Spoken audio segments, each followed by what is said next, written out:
Hello and welcome to episode 11, the one where Spuddy tries to organise a tournament. Tries? I haven't quite failed yet, so I'm still trying. I'm very trying, actually. My mum always said to me, "You're very trying." I think I know what she means now. Yeah.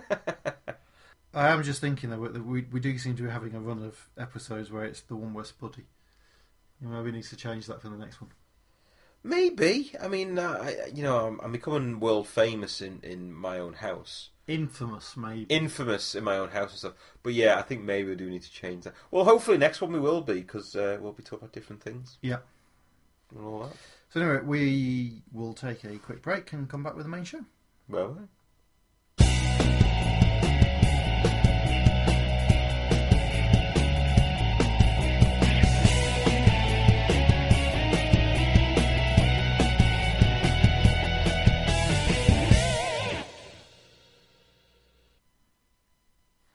And we're back. So we should start with saying who's here. So I'm Neil. I'm Simon. And that's it. Yeah. That's it. No one else. Yeah, we tried. We almost got somebody to turn up. We almost got someone, but then they jumped out of my car when they realised I didn't have any sweets and ran away. So actually no one else came. Just us. You're so going to get put on a register. I was like, would you like to see my Lego Jesus? Come on in to see my Lego Jesus. No, did not work. No, so just us. No one else. Everyone's busy. They better be doing hobby stuff or I won't be happy. If I hear excuses about changing nappies and stuff, I won't be happy. I'll let you know. Bang out of order. University work or something like that. It's just bang out of order. Not on. University schmiss. Starting a new job. Priorities. Priorities, exactly. I've got Age of Sigmar to talk about, damn it. But there you go. So yeah, we won't be doing much, if anything, about Age of Sigmar today because you were just saying you've finished the search for Galmaraz, haven't you? Yeah, so, I mean, a few episodes ago we did a really in-depth one about the first Age of Sigmar. I don't know what you called them. I want to say book one, but it wasn't book. It was the second book called book one. No, because I thought Galmaraz is book one. Oh, hang on a minute. I thought it was... Yes, Galmaraz, yeah. Sorry. Yeah, so it's book zero. It's Age of Sigmar, isn't Age of Sigmar. It's just was called Galmaraz's The Realm Gate Wars. So what we're doing is basically we've been reading the big book and also reading a number of the short stories. So what we're trying to do is have a bit of a focused Age of Sigmar episode, and also a couple of the guys went to a Gathering of Might, which is an Age of Sigmar tournament. So we also want to cover not just basically catch everyone up to the fluff and the lore, that Dan will shout at me, but also talk about how it played in terms of a tournament, and get their experience firsthand about what it actually was really. So that's going to be a full AOS one, but not today. No, because to do that we actually have to coordinate more than two of us into Correct. the same room at the same time. Correct. I think there's something about Mars and Jupiter needing to be in alignment. And probably Venus and Uranus. But anyway, so what have you been up to, Neil? Well, I've not really been up to that much since... we were just looking, we last recorded about a month ago.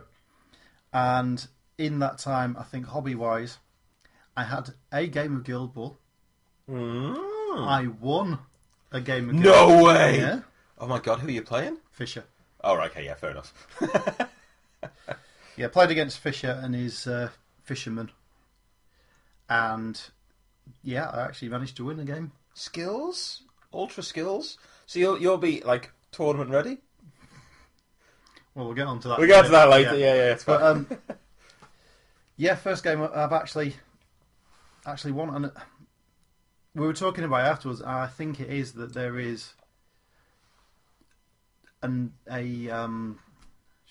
brain has just gone numb. Great radio. We'll end it. What's the word for when you a learning curve? That's it. A steep learning curve. Yeah. We talked about it afterwards, and I think we both decided that there is quite a steep learning curve. And Fisher had played, I think, 2 or 3 games. I've played 6 or 7, so I'm further up the learning curve than he is. Yeah.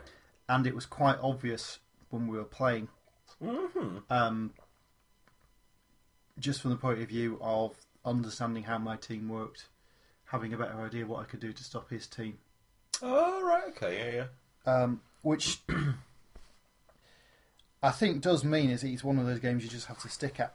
And I suspect, as with most games, that there's quite a steep learning curve, but you reach a point probably about 20 games in, and then that curve just sort of peters off. Yeah, I mean, I don't want to jump the gun of what we're about to say in a bit and stuff, but yeah, because it's particularly at the moment where it is, there's only like 6 or 7 players per team, so there's not an infinite amount of variety. There's only one captain, one mascot. It's one of these things which I think is the holy grail to talk about, where it's easy to sort of get the basics, but then it's quite a steep learning curve to master it, because even I've probably had, I don't know, 30, 40 games probably by now, and yet every now and again there's something happens. I go, oh, hello, cheeky little sneaky trick, which I had done to me a few times in the tournaments I went to quite recently and things. But I think that's why I mean, I think it's obvious people listen to this. I quite enjoy it because it's not really got too boring for me yet. I think because I keep learning things and stuff on it. But no, I'm glad you had fun. Yeah, and it actually made me. I went home and I've actually painted some more of the team. Yeah, woo! Good skills. What team are you buying second? Sorry. I suspect I will be a one-team man. Although I have brought a Union player to go with them. As long as it's not Hemlock. It's whichever one I got you to buy me. Oh yeah, it was me. Yeah, it was Hemlock. Yeah. Oh crap. Yeah.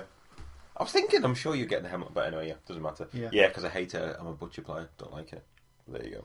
I think she gels quite well with the Alchemist there, and I've decided that having Caustic on the team is just a liability. Yeah, I mean, if you actually go to some of these tournaments and look at the teams, the best Alchemist team is Midas. What's the mascot called? I can't remember now. Flask, and 4 Union players. It's actually the best combination. So not actually, it's not really Alchemists and stuff. Yeah, it's one of those things. Stuff, which is again why we're hoping the release in season 2 now, or starting to, and you get new captains won't be out till the very end, but at least new players, so it gives you new things to play with. I mean, as we said, other than the big guy, I can see how you use all the other ones. It's just Caustic. It's just a bit of a liability. You need to get too many things to happen at once for him to be good. And it just, certainly at the moment, it just seems that you'd have to build your entire team on getting all those things to happen, because basically you have to get all the conditions possible on one person and then charge him in, and that seems to be... Well, I think it's how you use them, really, because a lot of people, when they first start, they go, I've got a big guy, he's got a lot of health, he's got a lot of attack, I'll just charge him into combat and get him stuck in. And actually, other than brewers and butchers, the rest of them actually play better as like your sweeper almost. Yeah. And when one of like the fast shooty players in the other team breaks through, they're the ones who go over and knock them down and nobble them and take them out. They're not actually there to win the fight in the middle of the pitch.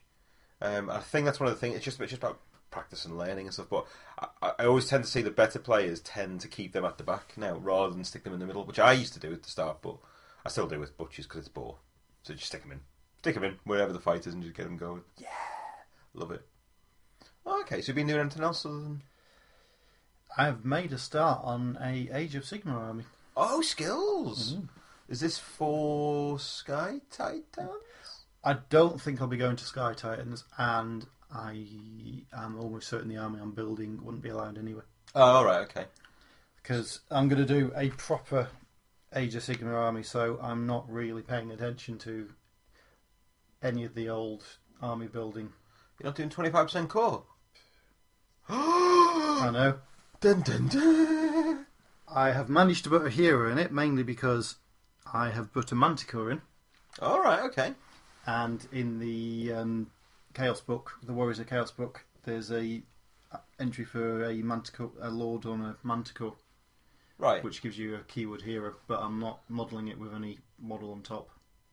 I'm doing an entire army of monsters. Nice. So basically, all I'm going to do is it's all the Chaos faction, keyword monster, and I'm trying to keep away from anything demonic at the moment. So I just want to use the Chaos Monsters. Oh, right, okay.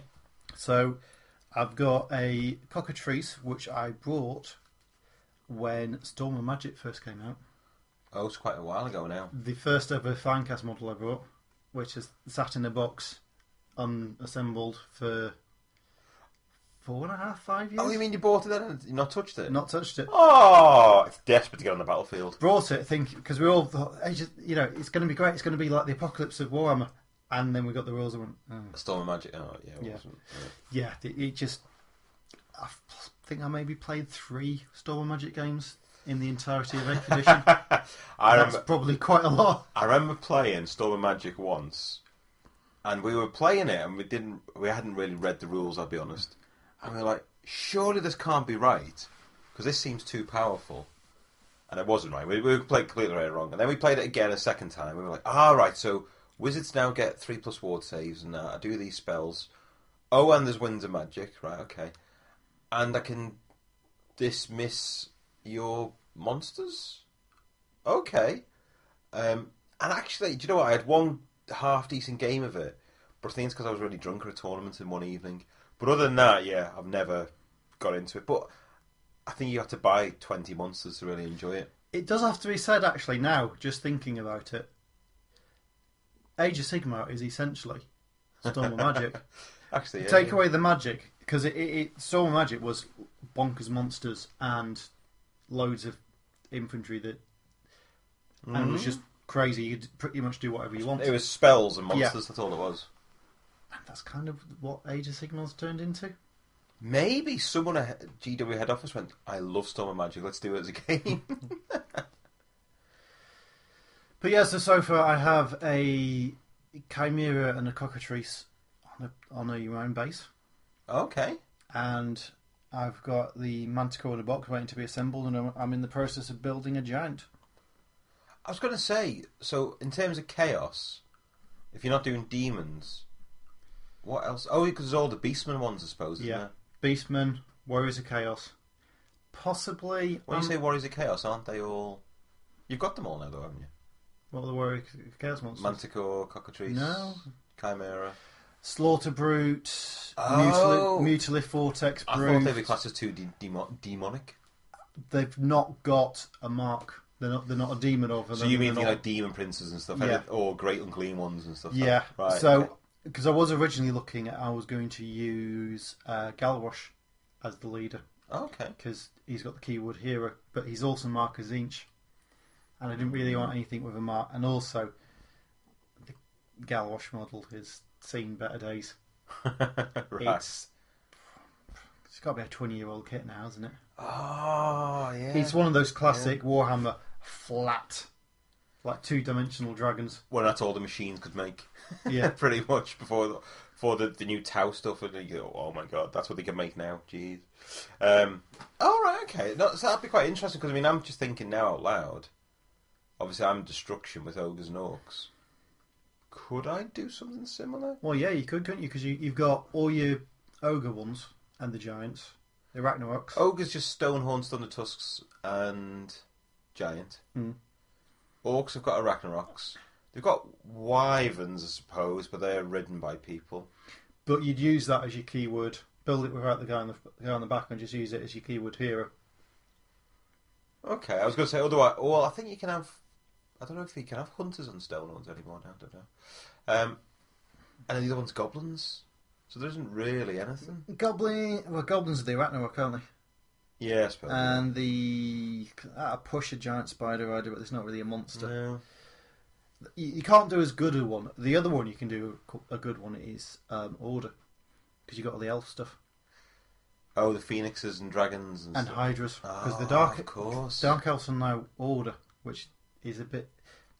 We read the End Times books. It makes sense. Don't it argue does, with it. It does, but it does, and I was like looking at like the Hydra. Forget all your history. Forget the your Hydra history. model and the Charybdis and all that. Yeah. They just they look like they should be in the Chaos book. No, I do know what you mean and stuff. They absolutely look like they should be in the Chaos book. And also with Order, you can have all the. You can have all the dinosaurs. I was going to say all the dinosaur army, which I'm actually tempted to do. Dinosaur army, just dinosaurs, nothing else. Again, like what you're saying, I can't be bothered painting 50 skinks for like skirmish clouds. Well, obviously, I don't think that works anymore now. But I was like, but I could just have lots of dinosaurs. Yep. Interesting. I like this army now. And it's one of those things. I think essentially what this will be is, I think this is what Games Workshop has in mind with Age of Sigmar now. Because essentially I'm looking and going, I really like that model. I'm going to buy it, I'm going to paint it. I really like that model. I'm going to buy it, I'm going to paint it. Look, I have a collection of models I really like that are, I've built really well. Done some nice conversions here and there where I feel like doing it. They're painted really well, and that I can put down, and they work together, and I can play with them. Yeah. But if you put it down on a table for somebody playing Warhammer, they just be, what's that? Yeah, take it off, whatever. Yeah, I'm not playing you. It won't ever, I don't think, be allowed to go to any tournaments, because I think everybody who, so far that we've seen, who's written a tournament has very much not moved away from the 8th edition army it's idea. Still quite a, what I'd say, traditional mindset. It is a very traditional mindset at the moment. It needs someone to do a Age of Sigmar tournament with, we have no comp. Just... Yeah. The only rules are the rules that are in the thing. So you turn up with a box of your stuff, and I think the only comp you'd have to put in is you got 15 minutes to set up. so you go, right, 15 minutes starting from now. Right, I'll put this down. Right, I'll put this down. I'll put this. Otherwise you could literally 3 hours later, if you got 2 people turning up with Yeah, you see, a lorry load of stuff each. You see, I wouldn't mind going to somewhere that it goes, right, the only comp we've got. Oh, right, well, there's the house phone. The only comp we've got is 200 wounds, or 100 wounds, or 150 wounds, or whatever and stuff. I don't even like the... But what I don't like is you have to take 2 heroes, no more than 2 monsters, at least, 10 one-wound thing, or whatever I've seen in all the Clash comp where you got to get your points and stuff. Because that's what I don't like. It's trying to turn it into Warhammer, and it's not. Yeah. And I think, having not played Warhammer for about a year before it changed, I'm not that bothered about it not being Warhammer. Yeah, you're probably further down the, 7 stages of grief? Yeah. than the rest of us. So yeah, I'm looking forward to that. It's going to be quite a slow project, I think. There was talk of us doing a Age of Sigmar campaign, but that seems to have gone a bit quiet. No, I think we're still going to do it at the club and slowly and stuff. So I'm basically moving squirt around. Yep. So I won't use anything with square. I'll only use round, and as I move across, that's me painting in a way. Well, You know what I mean? I suppose you do have about 10,000 points of ogres you're currently chopping the bases off, and yeah, that is actually quite a project. Yeah, I mean that's why I sold all my armies, because it was, I can either sell them and start again, or I can do it. I'm just going to sell them. Well, I have to confess, what I have been doing. Before I carry on, have you done anything else, or just because I'm about to waffle on? You see, you have been warned, by the way, listeners. Yeah, you might go make yourself a cup of tea. What else have I done? Other than that, it's just reading. All right, okay. What have you been reading? I have finally finished the Primax. I've not read that. Have you not? No, I've not read that yet. You lent it to me. Yeah, the day after it arrived from Amazon with like 3 other books. So I gave it to you before I'd read it. Was it good? Yeah, I assumed you had read it. No, I was being very polite and letting you borrow it. I can't remember reading it. Put it that way. Yeah, just trying to think which ones were in it. They were all really good. The best one, the last one, is about the Alpha Legion, and anything about the Alpha Legion is amazing, because the Alpha Legion are just cool. I'm surprised you're not tempted them to get an Alpha Legion army. Or have you got an Alpha Legion army? Well, maybe I have. Oh, who knows? I cannot for the life of me figure out how to paint them, and I cannot get out of my head the idea that the an Alpha Legion army should be a couple of Marines. Not a proper army. And stuff.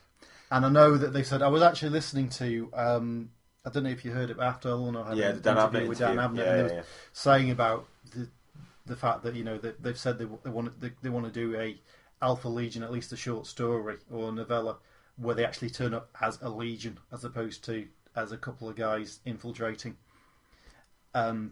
because nobody sees them as that. But I think even if they do that, it's like Dan Abbott was saying in that. And if you haven't heard it, check out After All I Know. It's a fantastic podcast where it's basically it's a book club, isn't it? It's the best way of describing it. It's the Horus Heresy book club. Yeah, it's the best way to say it. Yeah. But yeah, they managed to get Dan Abnett on to, discuss about Legion, which is really interesting to listen to anyway, because obviously it's a book he wrote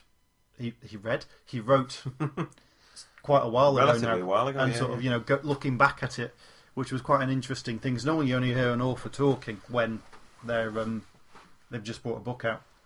Yes, not looking back on it and what they've done since. And as well as it being quite a while ago, it's also about 20 books into the heresy from then since then. Oh, well, Legion was book 10? 7, I was going to say. Oh, no, because book 10 is one of the short story ones. Yeah. So probably about 7 or 8. Yeah. And they are up to about 30. I know we're up to at least 32. Yeah. At least 32. Because Wolf Hunt, the new one, is up for pre-order now, which is Space Wolves versus Alpha Legion. So that might be where we start seeing Alpha Legion as a proper army. Oh, that might just be a really crap book of... And he looked round the corner, and he wasn't there. And he looked round another corner, and he wasn't there. And then he felt a knife in his back, and he died. It could be. It could be. Does the wolves do the hunt? Oh, they the hunted. Ooh, I like it. All right, cool. Yeah. So I'll have to get the back off here actually. Yeah, and read it. If I'd realised that you hadn't read it, I'd have brought it round tonight. Oh, that's fine. I'll get it off you next time. But yeah, that's a fantastic book, and then I've got 2 more of yours, which apparently you haven't read either. Which ones? I'll tell you whether Fear I've read to them. Tread. Fear to Tread. I've read it. Shadow of Treachery. Read it. Right, that's alright. Yeah, read them. Don't feel as bad as that. But I've read them. They're going to be my reading for when I fly to the States. Oh, cool, man. Well, because what I'm doing is I've only got the paperback ones, and I think I've only got like 3 left to read for all the paper. I know there's hardback ones and stuff, but to catch up on all the paperbacks, Primarchs is one. Damnation of Python, whatever it is, the dinosaur horror story one is one. All right, cool, yeah. Anything else, or? I think that's it. Brilliant, I get to waffle now. Although before we do, I just want to check something. Go on. Who's H.P. Lovecraft? He is an author, and he wrote some stories. Which you downloaded. He wrote some stories, and his stories are really good to read. So I'll take it that means that you haven't actually got around to reading any of it. I haven't, yeah, pretty much, yeah. I haven't touched them since. I'll be honest with you. No, because one of the other things we're going to do on probably the next couple of episodes really is I read the Eisenhorn trilogy, which is a Dan Abnett trilogy that came out when Inquisitor the game came out, and I've just ordered. In fact, I've had the card through from Amazon saying it should have been delivered today, so I think it's in one of my neighbours' houses. The Ravener trilogy, which is like book 4, 5, 6 in the story. So I think the intent. So basically, I was reading them. So I've not got around to H.P. Lovecraft. Yeah. I have to confess. Yeah, basically, it's a trilogy of trilogies, of which they've only done 2 of the trilogies, and one of the books from the other ones, and then he just hasn't done the other 2. Well, I'm guessing it's because it is Black Library, and they probably said to him, "Don't bother, get more heresy written." Well, he was saying in the that interview on After All I Know that he just finished The Gaunt's Ghost because people have been crying out for Gaunt's Ghost, but people have been crying out for this since he finished Ravenel. Probably, yeah. So if you're listening, Dan, because obviously we know you. Oh, obviously, you know, he's the world's biggest fan. He texted me last night. Yeah. You know, he said, "Si, do you want me to write you a story and design you something?" I said, "No, it's all right, mate. Don't need to. I've got Graham McNeil on the phone. He's going to do it for me." I don't know if I have done. And then Graham spoke to me and said, "You don't worry, Graham. I've got Nick Kime on the other line." And then I said, "No, don't. I'm trying to read all the. I've got Larry Golding. There you go. That was the next name I could read on one of the books." Yeah. About the only person you might have on speed dial is Ben Counter. Who's Ben Counter? The guy who wrote Battle for Abyss, which is regarded as is So anything else you've been up to? I'm joking. well, I think speaking of heresy, on Sunday just gone into club. For the first time, I'd say since April, the Death Guard, the 14th Legion, went to war. Do you know what? It was really good. I say really good. It was really nice and refreshing to actually play it. Yeah, I saw you. You'd had a game, and I did actually think, God, it's been about 6 months, hasn't it? I've not touched Heresy since Dan's last campaign weekend in April. Yeah, and he's got his next campaign weekend, obviously in April 2016 at the Northwest Gaming Centre, which I'm sure people will be sick of hearing by the time it comes round because we'll be pushing the hell out of it. But yeah, it's the first time I've done that, and I played Andy with his Ultramarines, 2 Heresy armies, loads and loads of troops. 2 massively infantry heavy. It was. I mean, I know I've got a couple of tanks, but I didn't use them basically. So many troops on the board. It was just good fun doing it, and I really love Heresy. So I came back and I was like, right, forget reading Ravener or something. Where's the next Heresy book for me? So I picked up. Please remind me because I told you before. What's it called? The book. I know it's book 22 in the series. Shadows of Treachery. Shadows of Treachery. So I picked that up, and that afternoon I read the first 3 short stories, and I've come to. Well, I haven't come to a conclusion. It gives me 2 conclusions. 1, Rogel Dawn's douche. And 2... I think we already know... This might be a spoiler for somebody, but I think pretty much the entire internet already knew that. Well, this book confirms he's a douche. And number 2 is the Night Haunter's harder than Rogel Dawn. Because he kicks his bottom! He kicks his bum! Yeah, but do you also think the Night Haunter is an absolute douche as well? Well, they're all... Do you know what? For bloody... set demigods, they're all douches, most of them. I think the book The Primarchs finally put me off doing the Night Legion, the Night Lords as a Legion. Right, okay. Because one of the short stories in that is Night Lords against the Dark Angels, because there's in the background it's mentioned in another set of short stories where the Night Haunter and the Lion, fight. Have you read? Do you? I can't remember, I'm trying to remember which one that is, and they basically both end up stabbing each other, don't they? Yeah, and then also in Unremembered Empire, as the Dark Angels go there, which I've not read yet, so don't give me any spoilers. Nothing happens. I will come back from the abyss. I will come, but not battle back from the abyss. There you go. Nearly did it. I'll give you Unremembered Empire. That's brilliant, by the way. Take that to America. You'll love that one. I'm just saying nothing happened. Nothing happens, but it's brilliant. Oh, nothing happens, but you've got to read it. Oh my god, it's amazing. So I've been doing that, and then Age of Sigmar, I've been rebasing, and I've had, I'd say about 10 people send me messages on Twitter, which, I felt a little bit mind your own business in a way, if I'm being honest.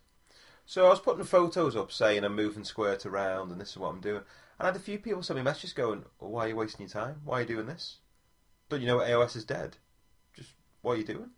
I'm like, I want to do it. It's my army, it's my choice. I want to do it. I've got 10,000 points of ogres and stuff. I want to start moving things over and get it onto round. But I've never felt... I don't know what I've never felt all this rage of Sigmar, as they say. I know I've seen a few people quit and all the rest of it, but I did think it's a little bit, I don't want to say strange or weird or out of order or what, but just to contact someone and say, what are you doing with your hobby? How dare you enjoy your hobby in a way that is different to how I want you to... Just checking, were they all Fisher? Do you know what? It might have all been Fisher on a different thing. But yeah, that was a bit like... it's none of your business, really. So I'm moving things onto rounds, and I'm finishing off team number 7 of 8 of Guild Ball. Yay! So not long to go. And the other thing as well. What's the one left? Masons, who I really don't want to buy because they're essentially a bricklayers. The bricklayers of the world. They're not really. It's like the Imperial Fists, isn't it? They are the Imperial Fists. They're just not interesting. What do you do? We lay bricks. It's every team in Guild Ball. So I mean, for those if you never played Guild Ball, it's like a mob football thing. So if you imagine Blood Bowl and stuff, you've got like the speedy elves who are the fishermen in this. You've got the tough orcs who are butchers and all the rest of it and stuff. And then you come to the Masons who are jack of all trades, masters of none. They are the Imperial Fists. They just do shit. I'm just not interested. I'm not interested. Basically, what you're saying is that they are the they are the bricklayers and they are the skivvies of the. Yeah, I'm sure someone will contact me saying Flint's the best though, and have a go at me and stuff. You know who you are. You love Flint. But yeah, so I'm not interested. But I am going to finish them off because season 2 has begun. And then the other thing as well, just to mention, is I went to Warhammer World a few weeks ago. We did put a couple of photos on the Twitter feed where I was playing with Fisher. I'm not playing with Fisher, playing against Fisher. That does sound wrong. So that's why you got banned. That's why we got banned. On Age of Sigmar tables with Age of Sigmar armies. And it did look really cool. And you know what? It was really fun.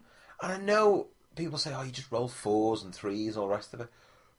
But actually, it was quite cool. And when you're playing in the Warhammer World, because they've got what I think is proper tables, proper scenery, it looks good now because I can move the models up and down stairs, on top of walls, underneath walls.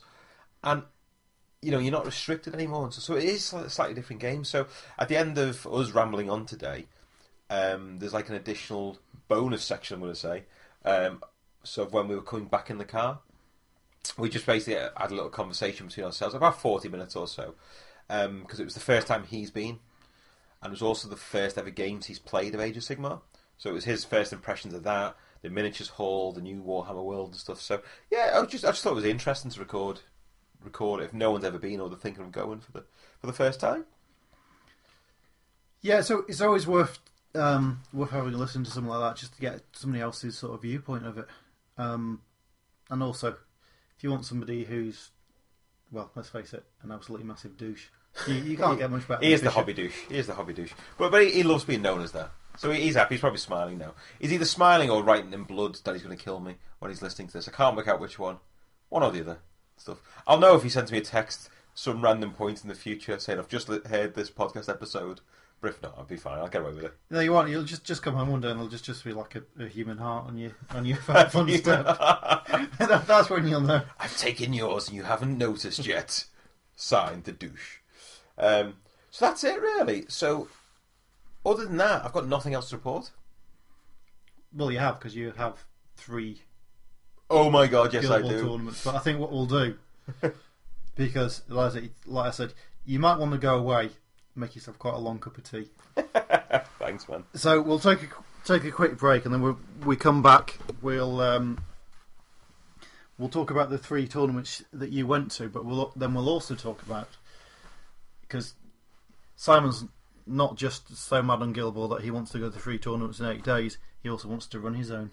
Oh yeah, so I do want to talk about that actually, because it's a quite big decision. So yeah, I think it's worth, even if you're not interested in Guild Ball, I think it's worth a listen just from the point of view of... It's worth a discussion to organise a tournament. Definitely. There's a lot more to the logistics than you sort of first think. So, we'll be back in a while. Yep. Enjoy your cup of tea.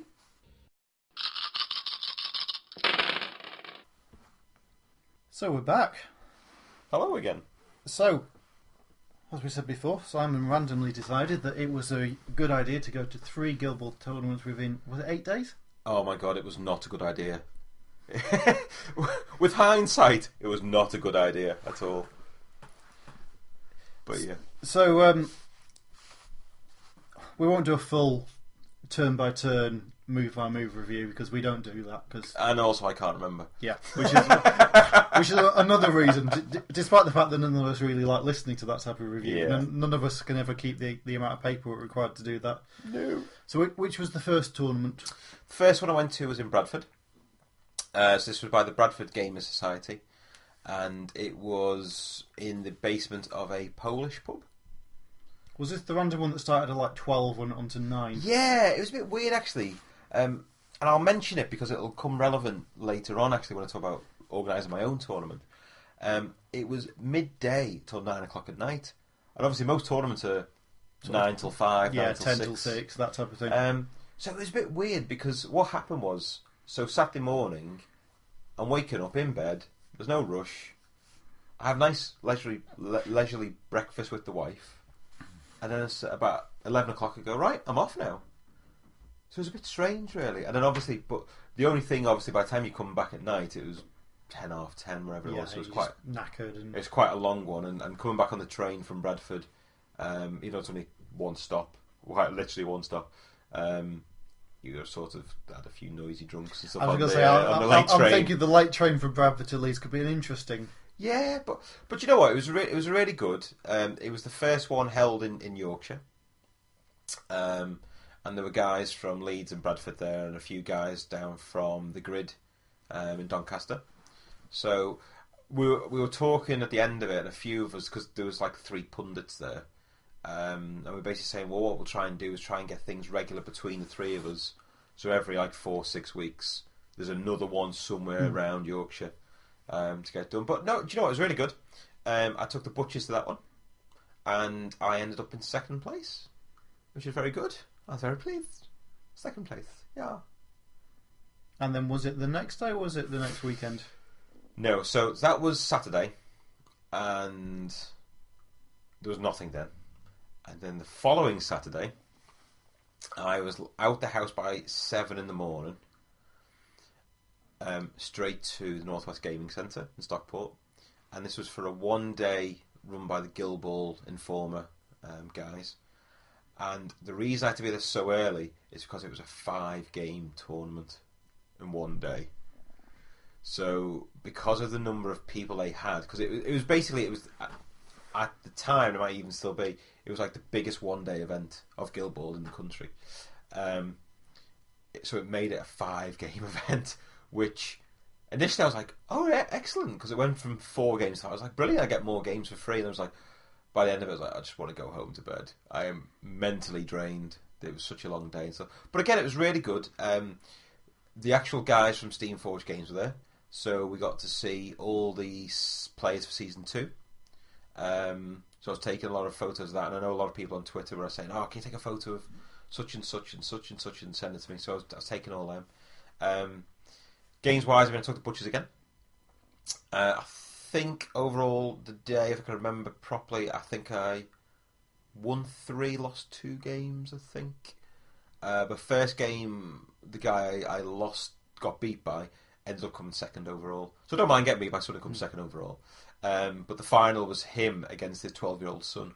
And his 12-year-old son beat him, and I think won all his games like 12-0, 12-0, 12-0 or something up to that point.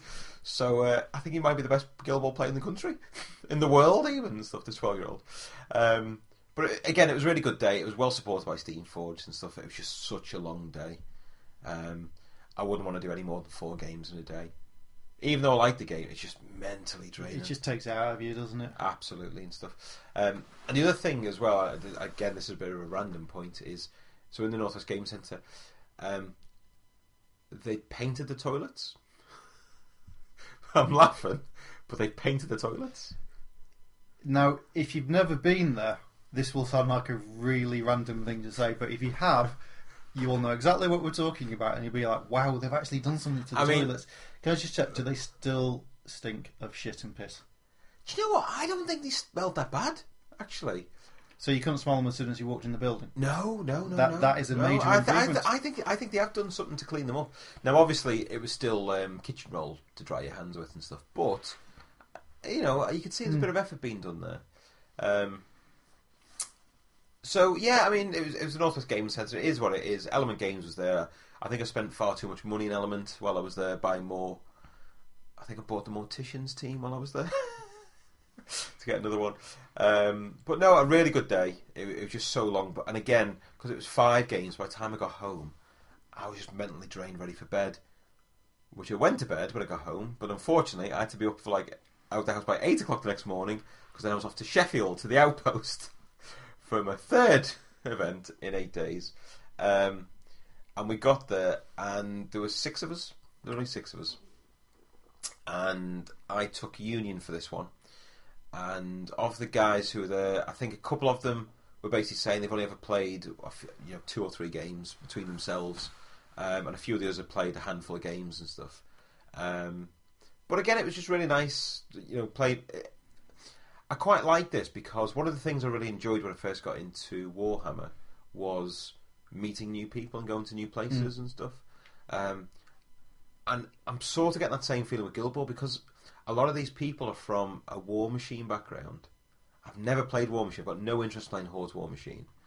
But I've never really met these people. So yeah, because it kind of bridges between a couple of systems, doesn't it? Yeah, and I'm like, oh, hello, nice to meet you and stuff. So it's quite nice, actually, because I'm now getting more people to follow on Twitter or Facebook or whatever and stuff. So I'm quite enjoying that. But so in that one, I won the first 2 games. Last game was my Union against another Union team who were basically the exact same 6 players. So I ended up losing that in the final. I came 3rd overall for that one. And then with my winnings, I bought another team. Because it was at the Outpost, you seriously have issues. You get basically vouchers to spend in the store, and it's discounted on the day. So I was like, oh, I'll basically get a free team. So I got another team. It was fine. So no, it was really good and stuff. I really enjoyed it. I do want to do more. Well, I think that's my 3rd, 4th and 5th Guild Ball tournament, I'd say, I've been to and stuff. And I do want to do more. So speaking of more, I am doing more, but I'm not going to play in this next one. So, I have started organising my own tournament for the first time. Not just my own Guild Ball tournament, but the first tournament I've ever organised. I've never organised anything before previously. I've decided with Guild Ball, mainly because, as I say, we went with Bradford Gamers Society, met a few of those guys, met a few guys in Manchester. Obviously, there's a few people in our club between us who play it. Obviously, as you were saying, you and Fisher, pardon me, we're having a game. And I just thought, you know what, I'm going to give this a go. I'm going to give it a go, see what happens, and all the rest of it. So, I've decided to run a tournament. So it's going to be 28th of November. It'll be at the Cardigan Centre at Leeds. £12 a ticket, which is 4 games of Guild Ball during the day. There'll be complimentary tea and coffee all day, and soft drinks and things. And the wife and her mum are going to try and bake cakes for people to come as well. I was so nervous. I was talking to the parents-in-law, the mother and father, and I'm going, yeah, I don't know if anyone want to come. So the wife's dad and stuff, he works in like a warehouse where there's all tea and coffee. So he's like, yeah, I'll just get you, cheap tea bags and coffee and stuff, so you can give them free tea and coffee. Oh, that's brilliant. And then the mum was like, oh, I'll bake some cakes. You give them free cakes. It's like, okay, thanks. Because I'm genuinely really nervous about it and stuff. But I think it'll be all right. I'm looking forward to it. Even if only 2 people turn up, fine. Only 2 people turn up. I'm not expecting to make any money. I am genuinely expecting to lose money on it. But I'm also hoping that it's just the first one, and I can run them every 3 months or something, maybe, and do one a quarter or something going forwards. So yeah, no, I'm looking forward to it. I think looking forward to it. You just want me to waffle on it? Well, I was just going to say, so I mean, look, I think the thing with organising a tournament is it does come down to logistics, doesn't it? Yeah. So, I mean, we're quite fortunate because the club's based at the Cardigan Centre, and the club stores all of its boards and scenery in the Cardigan Centre, which means that we have access to boards and scenery no matter when we book it, as long as we book in the Cardigan Centre. Yeah. Because I know it's like I've seen with like the South Coast GT where they basically, I think they have like they have to hire storage just for the boards because they've got 100 tables or whatever it is, which is a ridiculous outlay in the first place. Tables for the weekend and stuff, and But so from the point of view of the I can't. Logistics. Yes, that's the one. The word that I can't pronounce tonight. Yes.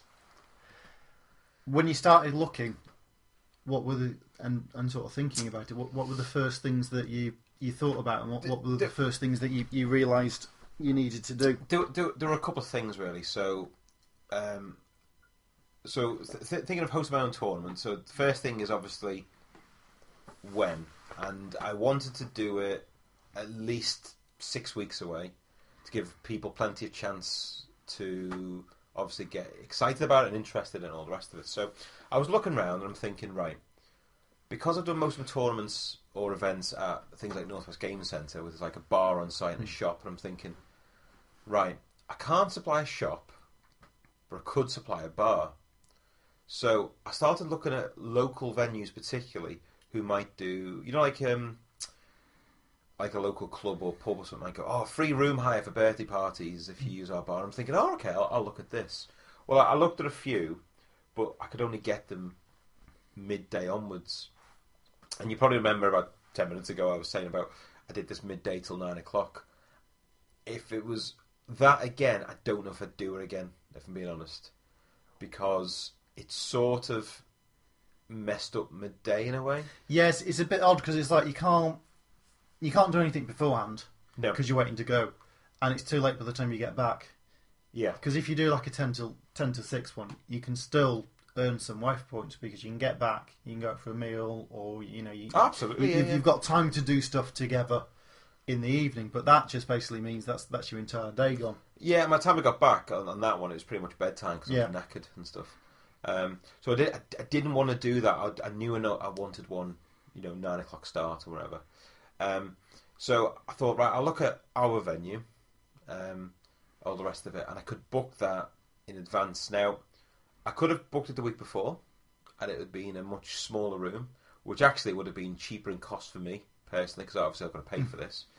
But I didn't want to have just like a small meeting room, because if I'm being honest, I could probably just run that in my living room here and stuff. It's probably about the same size as a small meeting room, in which case I might as well just run it in my home and ask people to come round to my house, which is a bit weird. Yeah, it might be slightly odd.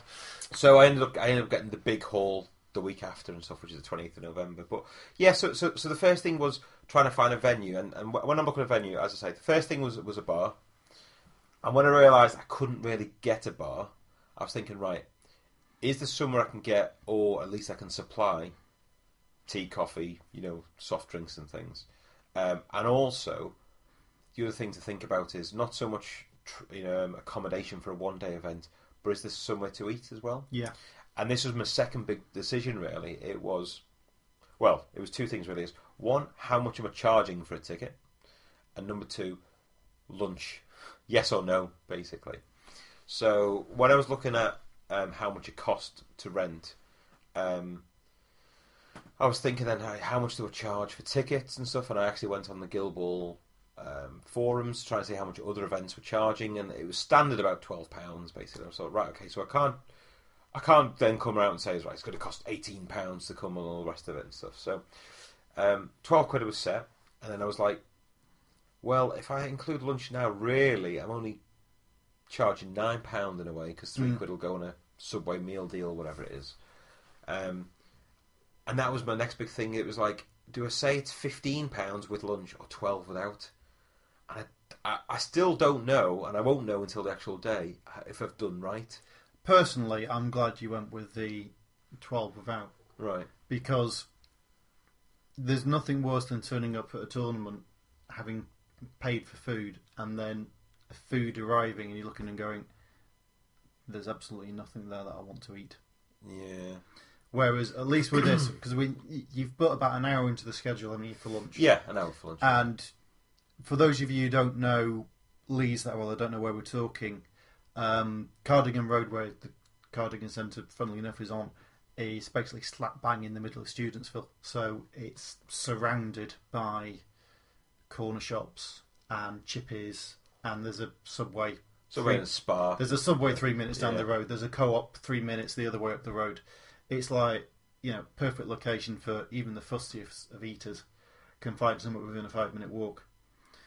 So, and actually there will be more of it open because it's on a Saturday. Because we only go on Sunday. We go on Sunday, and on a Sunday, not all of the cafes and the like are open. So I think, personally, it's better. I mean, obviously, I suppose that's tempered by I know the area. Yes. And the other thing as well, I was also quite conscious of, is it a case of, I say, all right, guys, you've got an hour for lunch, but be back, and then you go, I don't know where I'm going. It's going to take me 10 minutes to find something, order food, get back, and then panic, and that was a bit but like... then I don't think that'll happen, will it? Because it'll get to... In fact, you'll probably say it at the start of round 2. But after this round's over, we're going to go for lunch. Right. I'm going to the Subway. Anybody wants to come to the Subway? Come with me. Yeah. So-and-so's off to the Chippy. Anybody wants to go to the Chippy? Follow him. Yeah, I suppose, yeah. If anybody wants the co-op, it's that way, 3 minutes up the road. You can't miss it. So it's not like it's not that we're going to go, right, off you go. Yeah, goodbye. Yeah, bye. Well, we'll see how many of you make it back. Just leave some breadcrumbs, you'll be fine. Yeah. So I think, I know it sounds weird, but that was actually one of the biggest decisions, because I'm trying to work out in my head how much I need to charge. Do I include lunch or not? And then based on what I think I can charge, which I say is £12 for this, is how many people, just to break even, if you like. Because unless I suddenly get 25 people turn up, which I know for a fact I'm not going to get and stuff, then I don't think I can cover everything I want to cover, which is the room hire and to get trophies and prizes and all the rest of it. So I know it's going to be a loss maker, if you know what I mean. But I just really want to give it a go. So I picked a date. Decided obviously I'm going to charge this £12 and stuff, and then it was a case of starting to advertise. So the two good things with it is finding the right forum. So obviously it's been put on the Guild Ball forum. I've put it on our own club forum as well, but on the Guild Ball. And then also a lot of events create Facebook event groups. So I've created one of them as well, and I've put that into some of the Guild Ball like supported Facebook groups and things, just to put it on there. So yeah, I feel like I've done the right stuff, which is find a location where there's parking at it. There's clean toilets, mainly, which, again, what you were saying before in those games, it's good having clean toilets. Yeah. There is... Joking aside, you cannot underestimate how much better your tournament's made by the toilets being clean and the venue being warm. Absolutely. Yeah, it's a lovely venue. The venue's fantastic. The venue is... It's a charity, isn't it? Which it runs... It's a community centre, charity. It runs various things up to and including when me and Daz went to look at the hall in the first place, when we looked at moving, there were a group of women learning ribbon dancing in the main hall. Oh, cool. Which is, if you don't know what that is, that's when you basically strap a ribbon to the ceiling and then somehow climb up it and then sweep down. I really like how you're pointing to the ceiling on this right now. I don't know how you describe it without using your hands and doing like swirly things with your hands, which obviously is fantastic for radio. I can see exactly what you mean, but no one else can. Yeah, but because of what it's set up for, it's warm. There's a caretaker on site all the time. Yes, yeah. Which means that any problems, it just gets sorted. There's parking. There's parking, which is always useful. There's free Wi-Fi. Yes, which is really good as well. Yeah, we were saying earlier how many gaming centres have free Wi-Fi, and it's one of those little things that you don't really think about, and then you actually think, well, actually, if you're there for an entire day, and you want to upload photos to Twitter or text your friends or whatever and stuff, then actually it's quite good having WhatsApp, for WhatsApp groups and stuff. So yeah, free Wi-Fi. I mean, in terms of the venue, unless there was a shop on site as well, I don't think I could get much better anyway. No. Which is one of the reasons why the club's moved there anyway, because it's a really handy venue. That is why we have moved, because it is a fantastic venue, and the club itself is going from strength to strength. Yeah, being there. Absolutely. Well, as I say, I was trying to do it the week before on the 21st, but I couldn't because the Infinity guys in our club have organised a big Infinity Day as well. So, because when I rang up to book it, I was like, part of the night owls and things. And the woman was laughing, going, "Is it another war game event?" I was like, "Yeah." She's gone, "You know what? We're getting so much business from you guys." And do you know what? Because it is a decent place to do it, actually, as well. So as I say, I've put it on the Facebook groups. I've put it on the website, the forums, and things. Obviously, we're talking about it here and things, and I've put it on Twitter. It's just a case of keeping it in people's minds now. And I think what I'm going to do is, as I start obtaining one or two sign-ups, I'm going to order like trophies and prizes and things I can give out and stuff. And I'm going to start taking photos of them and saying, "Oh, and now this is added into the prize pot, and this is just to keep it ticking there." Because, as I say, I don't mind if 2 people turn up, but obviously I'd like 10 people maybe or something to come, just to make a nice little day of it and things. Well, what's wrong? I mean, ideally, 4 games you can play up to 16, can't you? Is it 16, and then as you go over 16, you're meant to go to 5 games to get an overall window? 16 down to 8, down to 4, down to 2, down to 1. Yeah, so up to 32 you can get, Yeah, so if you get up to 32, you go into 5 games. So I suppose ideally you're looking at like 12 to 14, aren't you? It will be a nice number. Yeah, I mean, obviously more the merrier and stuff, and they're easy all fit in, but yeah. Yeah, I mean, I've looked before at the club, and I know when we first moved there, a load of us sort of we spent ages basically just stood looking at boards and looking at the room, and I think we figured out that at a push you could do a 20 table tournament in there. I was going to say 40 man easy. Yeah. I think you'd be a bit snug, and it'd be one of those things where if you're in the middle table, you have to walk along a row to get out. Yeah, but it's doable. So for the likes of a Guild Ball tournament, where you're probably looking at it's a 3x3 as opposed to 6x4. Well, this is the other thing as well. That cuts it down quite a lot. But yeah, so no, I think it'll be good. And then the other thing, what we want to do is, obviously, this is the first tournament we sort of ran. I'm going to claim it sponsored by Table Podcast. But obviously, Dan runs his campaign weekends. But I think we are going to try and start running one-day events in Leeds. And I know myself, if I get enough confidence from this, so actually more than one person turns up, I think I'm going to start intending to run a one-day Age of Sigmar event, a one-day Horus Heresy event or something. Because I just think, if you can do it, by the time you've covered the room costs from tickets, actually, you should be alright, as long as you get... Yeah, I think the thing with tournaments, if you're planning on retiring from your job and just being a tournament organiser, you're in the wrong game. But if you're looking at something where, if you enjoy the process of organising and running a tournament, then you can easily break even every time and probably make a little bit more on the side and then reinvest into your next one. But I don't think you'll ever make a huge amount of money out of it. No. But then I don't think you'd do it for that reason anyway, would you? No. But it would be nice to get some more, because I am increasingly finding that I actually prefer the idea of like a one-day tournament to a 2. Just again, and it's purely it's the logistics of a 2-day tournament. You're thinking, right, well, I've got a sort of room. Yeah, it's either double commute or a hotel. Yeah, I've got to organise quite a way in advance, because to go away for a weekend takes quite a bit of organisation with the point of view. I've got to check that the wife's not got anything planned that weekend, and whereas going away for essentially 8 hours is what you're talking about, one day tournament. Yeah. That's basically Are we doing anything Saturday? No, I'm off out for the day.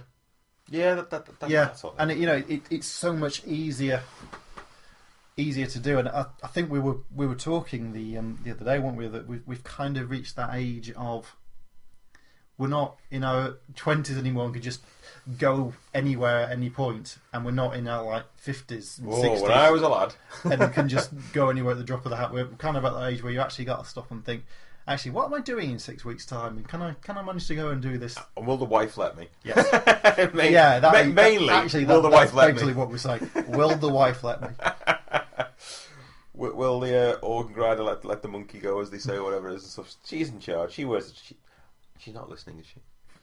Right. Okay. No, she does not wear the trousers. Just in case she is. She's gonna kill me by now. So I'm hoping it goes well. I'm gonna keep I don't want to say retweeting it or something, but just keep it ticking over, and just see what happens really and stuff. I am genuinely nervous about it, because I'm genuinely nervous about no one comes. I'm sat in a big room on my own with a lot of free cups of tea and coffee, just stuffing yourself full of cake, and the caretaker comes in going, "I thought you had guests." I'm like, No, I just wanted to eat cake in private. That's all I'm doing. So, and then eventually he has to call an ambulance. And probably they have to get the fire brigade to airlift you out because of the amount of cake. So I mean, I know I'm going to lose money on it, as I say. I've got enough Guild Ball tables, I think. I've made a hell of a lot of scenery. I've got a few chess clocks. So I think we'll be alright. And I've got a lot of stuff I've actually bought just for running an event, which again adds the cost. But then if I do another one in spring and summer and autumn and stuff next year, I don't have those additional costs then, and then it's basically just cover room hire and prizes. And also, you don't have that because you've already put quite a bit of time in, haven't you, with the painting? Not huge amounts of time, but you've brought the scenery, you've assembled the you've painted it. It's all, but that's all stuff that it's done now. Yeah, so it's that box full of it underneath the others over there. And also, Guild Ball from the I suppose from a tournament point of view, it's actually probably quite a good system as a TO because you don't need huge amounts of scenery. In fact, you can play without any. It's nice with. It is better with, but you don't. You don't actually need it. You don't actually need it. No. You don't need masses upon masses of giant boards. It's probably one of the easier systems to organise. So I think what I'll end up doing is, or what my intention is again, I'm assuming I'm going to get say 10 people. I'd like to do prizes for first, second, third. I'd like to do best painted, best goal, even as a separate thing, because obviously one of the things for Guild Ball is you convert and make your own goal. Yeah, you're just making me think now I need to sort of goal. And also a wooden spoon last place prize as well, if we can do one of them. So I don't know what's going to happen. We'll see over the next few weeks. But again, I think it's quite interesting to talk about it, about some of the decisions you have to make to be a TO. And actually, it's not as, I don't want to say it's not as hard as you think. It's just having the, I would say, leap of faith or something. It's just having the confidence. It's a confidence thing, isn't it? So I can go, I'm going to do this. I'm going to put this out there. I'm going to invest the money, and it's all going to be fine. I think it'll be interesting as well to come back after the 28th and look back after it's run. What would you do differently? What have you learned? Yeah, no, absolutely. And you never know, we might even manage to get a bit of recording done on the day. Hopefully, yeah. I mean, it would be quite good, and I'd like to and just see what it is. But as I said, at the moment where I am, it's mainly nerves and quite scared in a way. And I'm hoping if we do this again after it's finished, it'll be, oh, well, that was really good. Let's do it again, almost and stuff. So yeah, I'm looking forward to it. I think. So that was it, really. I just wanted to obviously very quickly go over. I went to some tournaments, but also about I'm going to start running one and some of the things I've had to think about in order to get going, really, for this section. And that's it, really. That was a very quick one. Yeah. I mean, we say very quick. I'm just looking at the time. I think we've managed to waffle for a good hour. Oh, that's actually probably quick for us, though. Yeah, it's probably quick. But I'm assuming nobody listens to us for the concise wargaming podcast. That's definitely not how we market ourselves, is it? No, it's not. Oh, actually, just before we wrap up anything as well, Les, if you listen to this, come over and say hello, and I'll buy you a drink right now. Thanks. Okay, that makes no sense whatsoever. Right, I'll have to explain this now. So I'm sat there, and there's a guy on my floor in work. Bear in mind, I'm working in a big office and stuff. Who, and I found out, listens to this podcast. And I was like, oh my god, this is brilliant. I didn't know this. So I'll just shout now. So if Les does actually listen to this, come over to my desk right now and I'll buy you a drink, Les, at this point. Just in case. Because he listens to the podcast while he's working, you see. So I thought it was quite cool. Yeah. So my mum and Les are my two listeners, fans. You mum and Les are possibly our only listeners and fans. Yeah. That's it. Not even my wife. It's fine. So yeah, I think we're just gonna wrap it up there. I think, really. As I say, I'll add on to the end of this a chat myself and Fisher did on the way back from Warhammer World. So it's his first impressions of the new Warhammer World, his first impressions of his first game of Age of Sigmar, where we were playing my ogres against his Khorne Chaos guys. And it's about a 40-minute chat really, but it's quite interesting because it's the first time he's seen a lot of the new stuff and what he thinks of it, and also he's not touched Age of Sigmar since it's come out, so it's his first experience of the game as well. So it'll just be interesting. And then I think over the next few episodes we're going to be doing a really big focus on Age of Sigmar, a review of some of the novels and things, and actually kicking back off some of the Horus Heresy stuff, particularly as we start building up to early next year. We're going to do a little mini campaign. We might even do a one-day event. Well, I was just going to say, a campaign has already been mentioned, hasn't it? So I'm sure I'm going to have to dust the Mechanicum off. You guys dust the Mechanicum off. And then obviously building up to Dan's campaign weekend in April. And I know for me, I've already spoke to Sally about this because the Boots and Argos Christmas catalogues are in this house right now because Christmas has started. Once the shops bring out their Christmas catalogues, it's Christmas. So I've already given her a list. And on my list, I have things like Carnosaurs and Bastiladons next to Imperial Knights. Oh, I want a Knights! I thought you were going to say next to Imperial Leather then, talking about the Boots catalogue. So I quite fancy some Imperial Knights, maybe as a heresy thing, possibly. You see, I really enjoyed building the Cerastus Arco one. Yeah. It was just really nice to build and paint. Well, you know what? To the point that I am considering getting another one. I think that's what it is, you know. Just to build and paint. And I don't know if it's just I'm getting older and I'm moving into that painter rather than gamer market slightly. But I am at the moment just enjoying the big kit, not little infantry. Yeah. But the big kits, just spending like 20 or 30 hours over the course of a month just building and painting something, and then just going, I'll put it up on my shelf. Well, I think that's the thing. I mean, I quite fancy not having a knight army as such, but I just quite fancy painting one with the airbrush particularly. Yeah, just seeing what it's like having to give it a go. Yeah, more than anything. So I do want at least one, but I know what will happen is I'll buy one or two, and then I'll go, if I got another one, I've got an army. I think the only problem is that they're so good on the table. And you don't want to be that guy. I mean, I've got a Mechanicum army. I'm already that guy who turns up. Yeah, no, bloody no. Like, why do you think my Death Guard have got more missile launcher troops since last we played? I'm ready for your Mechanicum now. Because I was actually looking the other day, thinking I just drop out like a unit, I think, of troops, and I could fit another knight in and take an ally. And I was thinking, I could, but is that gonna be fun to play? You douche. It'd be fun to play with, yeah. Yeah, but you see, if it's not fun to play against, I'm not. It's not fun to play with for me. Yeah, because we're not. We've all reached that age where we can actually play nicely, haven't we? Well, most of us have reached that age where we can play nicely. Unless you go to a tournament and you're on table 1 and 2 with like a game or two to go. You know, and I can understand people get really stressed and do all the rest of it. The rest of it is just rolling dice and having fun. I get enough stress from work during the week. I just want to paint models when I'm at home alone during the week, and then roll dice when at weekends when there's people around and stuff. I just can't be bothered with the stress of it. The rest of it I really can't do. Can't be bothered. I'm going to throw a hissy fit now.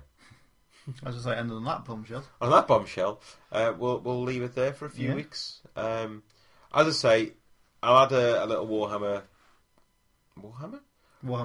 World chat at the end of this as well, and that's it for now. Yeah. See you later. Bye bye.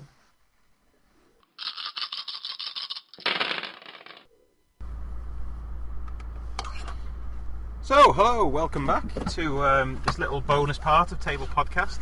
We are literally in the car park for Warhammer World right now. We're just heading home, so we wanted to cover it because it is the first time Mr. Fisher here. Hello there. Has played Age of Sigmar. And also the first time you've seen the new Warhammer World as well.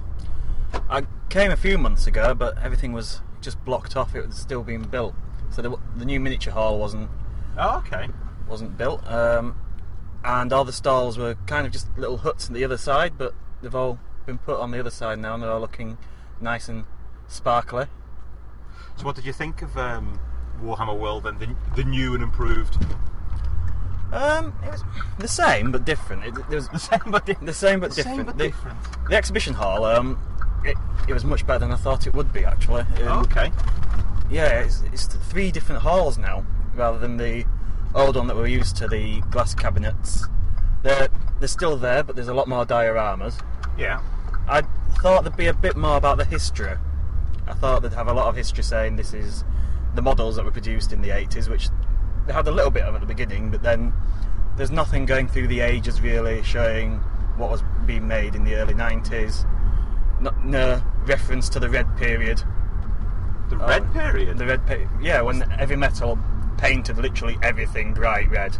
Is this known as the... I've never heard of the red period. Oh yeah, the red period, I think it was in the early to mid 90s. Oh right, okay. Everything was a nice bright red on goblin green bases. I remember goblin green bases for everything, yeah, I remember that. I didn't know it was called the red. Oh right, okay. Oh yeah. Every day's a school day? Yeah. Yeah, because when you first go in, there's like a couple of cabinets with, as you say, models from the early 80s, probably, I'd say. Maybe earlier. Just to go off topic a little bit, we're now stuck behind one of the infamous trams. Ooh, That but has been blocking off Warhammer World for about the road 3 is now years. open. Yeah. The road's open, so come on, people. The wall. I was about to say the walls are down. We're not in Berlin. The road is open again. Is what I meant to say. But yeah, so when you first go in, there's like an 80s I can say cabinet because literally there's one cabinet. Yeah, it's kind of like an ante-room before you go into the main exhibition hall with quite a few of the really old Marauder sort of miniatures from the 80s that don't look too bad actually. No, do you know what? Some of them, I quite like the dragon who flashes. Yeah, there's a dragon with jazz hands. Jazz hands, flashing dragon. And then we go up, and then we're in. Is there 4 miniature halls now? So the first one's Age of Sigmar. Yeah, I didn't really notice anything saying which exhibition hall was which. It was just exhibition hall 1, then 2, then 3. The first one was predominantly the new Age of Sigmar models. There wasn't really much from the old-fashioned Warhammer that we all know. Something I did notice is that quite a few miniatures are on square bases still. Yeah, there's quite a lot actually, because I'd have thought now obviously Age of Sigmar's out, they've sort of gone back and put everything around, but 90% of it is still square. There's the odd model with the square-based armies that is round. So, just shut the window. It's a bit of a furnace in this car at the moment. What was I saying? With the round bases. Yeah, there's the odd squig on a round base. Well, I think that was weird because in the Orcs there's like a unit of squigs with squig herders in the Orcs and Goblins for Warhammer, but I'd say about 6 of them are on rounds and about 5 of them are on squares, but they're all... It just looks weird in a way. It's either do it all or do none of it in a way. I think there's quite a few models that I've seen in publications with round bases, but they're actually on square bases in the exhibition hall. So I think they probably do a little bit of photoshopping for all the models, putting them on round bases in post-processing. To get all that and stuff. So obviously AOS is in there. There was a big diorama for Stormcast versus Khorne. And there was a big diorama of Nurgle all basically exiting like a Nurgleized castle. Yeah. Something I did notice about the Stormcast exhibition. Yeah. A lot of it was just what was in the starter set. So he was getting a lot of these like monopose models being repeated 6 or 7 times across it. I think it was only what was in starter sets. I think when you look at it. Oh, we are live in the car. Yeah. There goes an ambulance. Maybe that's for someone who tried to do something with Stormcast, I don't know.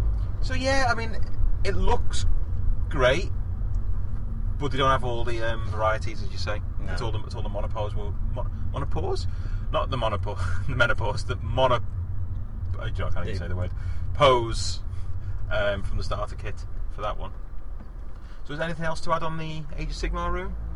Nothing really from the Age of Sigmar room that really jumped out. There was just the odd 1 or 2 models painted by someone for the Stormcast to show variation. But yeah, they were quite nice actually. I quite like the one in the red armour. I've not seen that in any books. No, I've not seen. Oh, the white one. Yeah, there was a couple of white ones. One was white and one was like ivory. The ivory one looked like a child had painted it, I have to be honest. But the red one, I don't want to say... Tabletop standard. I don't want to say Blood Angels, but the... More word bearers. It was a darker... The Bloodcast. Bloodcast. Actually, that sounds too Khorne. Sounds too cool on that. So that was good. And the second room was Horus Heresy. Was it? I don't. Yeah, the second room was Horus Heresy. I didn't twig that. I maybe just assumed it was Forge World. No, well, it was Forge World, but it was mainly Horus Heresy. Forge World and Horus Heresy are just the same thing now. Pretty much going through that. And that's just your bog standard Forge World. And then room 3 is 40k, the Imperium. Yes, that had the nice marching ground, Imperial Guard. Yeah, so marching and saluting the. Yeah, if you ever go, what they've done, they've set it up so it's like, I can never get this word right. Cadian. So you said it twice there, you bugger. So the Cadian, it's always like a marching ground where there's units going off to war and all the tanks. But what's quite good is there's like 3 platoons almost, and the middle one, as it passes the general stood in the middle, are sort of turning as though they're about to salute him and look as though a real army would. So I quite like that. But it's just little touches which I quite like. It's and these dioramas are massive. They are massive. We're talking at least 4 foot by 4 foot, and then you've got height as well. I think there must have been at least 40 in each of these blocks of Imperial Guardsmen walking, and then there was 3 rows of 3 rows.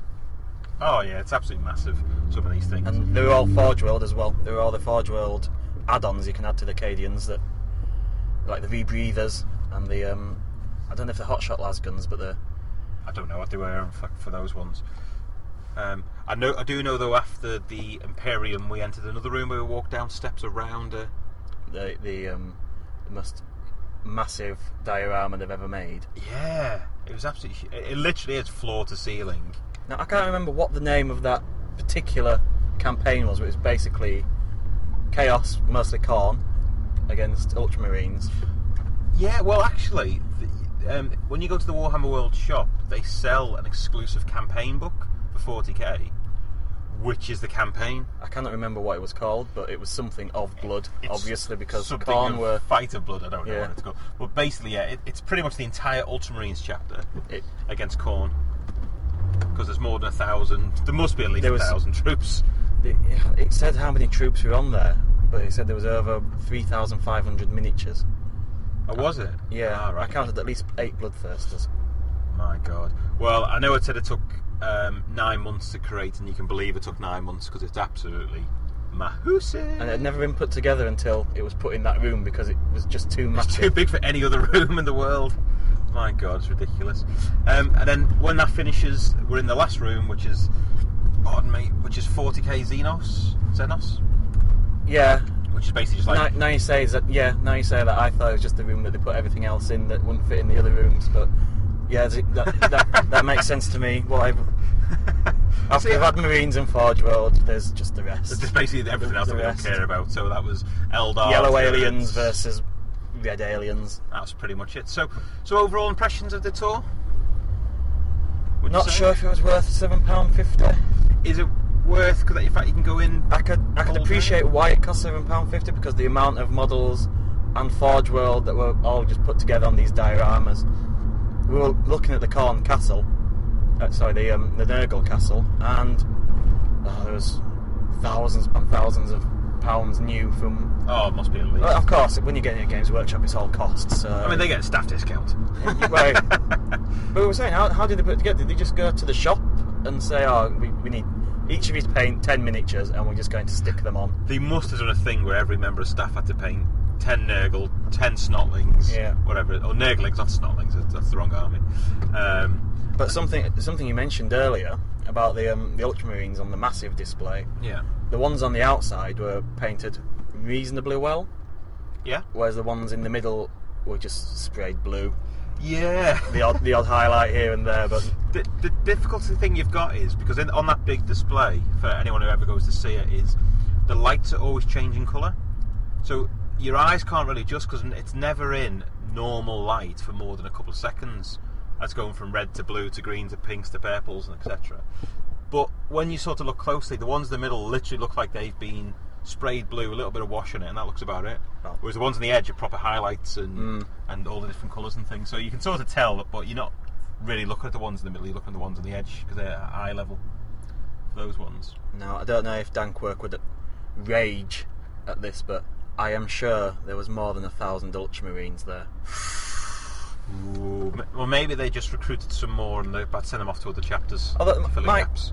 My 40k fluff is fairly old. I've not really got into it recently with the new changes.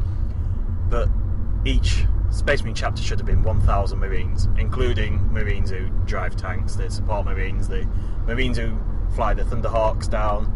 All of that should never number more than 1,000. And being Ultramarines, you'd think, since their Primarch, Robute Huliman, Robert, since he actually laid down the law, you'd imagine that they would follow it the most strictly. Well, I do wonder whether someone's actually had the job of counting and make sure there's like 999 plus the chapter master. Rule of cool. And that's it. But Rule of Cool probably won't take some for that one. So, you don't think it's worth $750? I don't know, but would I can see why. Well, should you pay to go in is the question, because it used to be free, although it was like a quarter of the size of what it is now. What I have always said, and I've always been surprised that they've never done this, but I'm surprised they don't charge you into Warhammer World at the door. Oh, to actually go in just itself? To go in, because I can see, if you go and they just say £3 for the day, then people would go and still pay. They would go there, they would go and play on their tables, and £3 is nothing when you think about how much we spend on this hobby. Because when we were going in, and I was paying £7.50, I think, that's a model. I could buy a model with that. And then I realised, no, I can't. Not anymore. It's 3 pots of paint now. Yeah, it's 3 pots of paint, or one of the really old fine cast models. I think the new Khorne aspiring champion, which is actually the old Khorne champion, that's still about £8.20, which I'm sure was about £5 when it was released. But that's one of the only things that hasn't been hiked. I mean, when you're looking at the new models, like the Skull Grinder and the Slaughter Priest, who are all £18 each. Yeah. So it's more justifiable to yourself to pay £7. So do you think, rather than paying $7.50 for that, it'd be better if they say it's a £5 in on the door and you get a free entrance? Maybe a £5 is too much. Oh, right. Again, I've not thought this through, but I think £3 at the door. People go twice. See, I don't mind doing it. So here's my thing today: is that I've been before. When I first opened, I went and paid $7.50. Now, there was one diorama different now compared to last time, which was at Stormcast 1 against Khorne. The other thing as well is when I finished last time and came out, you went through what was the old shop and there was an art exhibition. Yeah. That wasn't there because there was a sign up base saying they're changing over. So if I'd paid £7.50 and seen the art exhibition, which is probably all just art that I've seen before. Yeah, but it may have just pushed it over the edge for me and thought maybe it's not that bad. And I can understand why because the amount of work and effort that's gone into these dioramas, you need something back for that. You can't just give it away for free. Well, I mean, it said it took 10 months to make that the big one, so it's at least a year they've been working on this to get everything painted and ready and stuff. So, yeah, it's one of those things. Would I go every single time? No. I probably wouldn't go for at least 12 months to see if anything's changed. I'd go if I paid £3 in and I was already there and I think, I'll have a look around. But, no, I wouldn't pay $7.50 every time I went. No, they have to do something new. And a lot of that stuff is stuff I have seen before. Yeah. The dioramas mostly were new. It still had the massive Space Wolf and Tyranid battle scene that's been there for years, and I think that was at Games Day. Yeah, and that was in the middle of the old one as well, wasn't it? Upstairs. Yeah. So, overall, we liked it. Maybe not $7.50 first time to go in. And something that baffled me, and I know it baffled you at the time as well, and it baffled the person who was letting us in. You're allowed to take as many pictures as you like. Yeah. But you're not allowed to film or record. No, you could film in silence, or you could do. You could record your voice, but you can't do it together. So the guy said to us, take as many photos as you want, but you can't film anything. So I said, well, if I use my rapid shot camera on my iPhone, it takes 26 frames a second, i.e. it's basically filming, and I record the voice separately, I'll just put them together later. It's like, don't do that, please. No. But that's not within the spirit. Not within the... Basically, what he was saying is, please stay within the spirit. It's just like the rules. Stay within the spirit of the rules. Yeah. Don't be a douche. So, the other thing that we did today, or the other thing you did today, I should say, drink. You did have a few drinks, Bookman's, was you played AOS for the first time. Yeah, the first experience with the new rule set. So, AOS, go on. First impressions? It's different. Okay. You've got to get that. I think the first few games is just getting that 8th edition hangover out of your head, and then it's hard to put into what. It's very much like War Machine, though. It's very much that it's an entirely new game, and they're aiming for the simple to pick up, difficult to master, aren't they? Yeah. I feel, with the 4 pages of rules, but then there's rules upon rules upon rules in all the other. I suppose it's quite easy to not know the rules to everything, so each game you're probably going to be surprised. Well, I think that was it, because obviously you're coming at this probably 4 months after the initial internet rage kicked off, and people are going, oh, this is too simple. But now, even when we were playing then, you had the 4 pages of rules, we had a page of rules for every unit we had, we then had pages of rules for the scenarios we were playing, and if we were doing it properly, we'd also have pages of the rules for the realm we were playing in, and also the spells for each wizard and spells and what's the word? Scenery. Yeah. Each piece of scenery's got its own rules as well. So it's one of those things. In a way, it's probably got more rules than most people realise. Yeah, I think they probably made the rules very simple because there's going to be a lot of other things going on. Right. So once you've got the 4 pages of rules, once you've got other things like your realm, your armies have got different. You've got a battalion that might add special rules to the special rules upon your units in your army. So I can see the 4 pages being a very good start, and then you add in rules. So every game is aiming to be different. I feel every game is going to have a load of different rules, and you've just got these 4 pages that you need to follow. Okay, so obviously it was your first games. Did it go as you expected, or would you say? Yes and no. I was, after the initial shock of things not making sense, like being able to shoot in the combat, when you're in a combat, being able to shoot into the combat or out of the combat. Yeah. Once you get over those sort of little hangovers and the monsters not having to take battle shocks, really, because there's... Yeah, I mean, they've got bravery, which I think comes more into it from certain spells. Yeah. Whereas, because they are a single unit, if you like, on their own, they'll never really take true battle shocks on their own. No. Because obviously it's models lost, not wounds lost, how it works and stuff. So, I know you're thinking of running a Age of Sigmar campaign. Indeed. So, initially you're saying, obviously, it's 3 units and a hero? Yeah, I'm well aware that it needs comp, or it needs some sort of system to work out what's fairly equal in terms of sides. Okay. But then I also don't want to comp it too much. I don't want to, because again, this is my first time playing. I don't want to wade and say, the internet says this is bad, the internet says that's overpowered, so I'm going to stop that, because that's all. Everyone on the internet is saying what they think on paper. It's not all experience. We've got a lot of keyboard warriors out there who are saying what they think is unfair. And again, this is like something that is like ETC sort of comp, that what ETC says is broken may not be in the right spirit, but then they don't spot the things that are broken. There's always new ways to break it and bend it. Yeah. And what I was hoping is I could comp it my own little way by just saying everything has to be painted. Okay.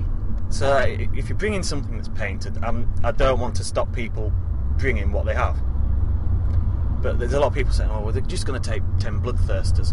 What I'm trying to say is, if you've got 10 bloodthirsters, fine, go nuts. I think you're a psychopath if you've ever bought 10 bloodthirsters, is the main thing. Well, that's the first point of comp that I wanted to introduce. Right, okay. The second point is that I was trying to aim it as everyone starts with 3 units and a hero.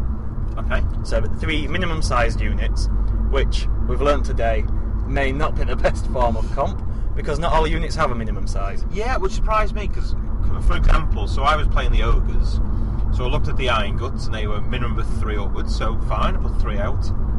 Mournfang, minimum of 2 upwards, so I put 2 Mournfang down. I thought, I'll get some Man-Eaters, assuming that'll be 3 up like Iron Guts. And basically the minimum size was any number of models. with no max. So I was like, oh, so my minimum's 50 man-eaters. Hello. Yeah, you weren't going to fall for that, were you?